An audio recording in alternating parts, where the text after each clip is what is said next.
ಬರಬೇಕು ಅಂತೇಳಿ ವಿನಂತಿಯನ್ನ ಮಾಡ್ಕೊಳ್ತಾ ಇದ್ದೀನಿ.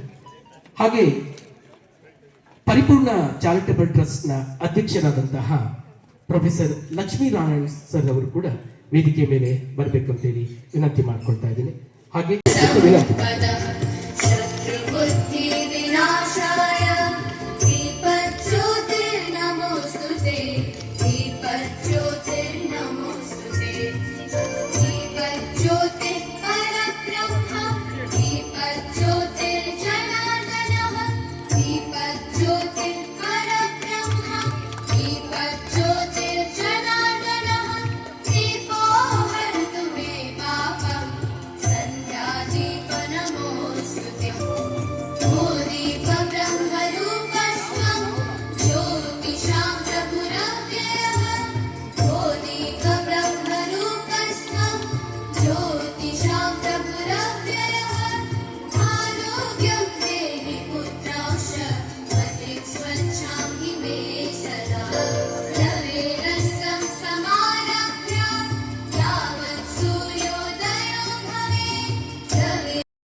ಉದ್ಘಾಟನೆಯನ್ನ ನೆರವೇರಿಸಿಕೊಂಡಂತಹ ಎಲ್ಲ ಗಣ್ಯ ಮಹನೀಯರಿಗೆ ತುಂಬ ಹೃದಯದ ಧನ್ಯವಾದಗಳು.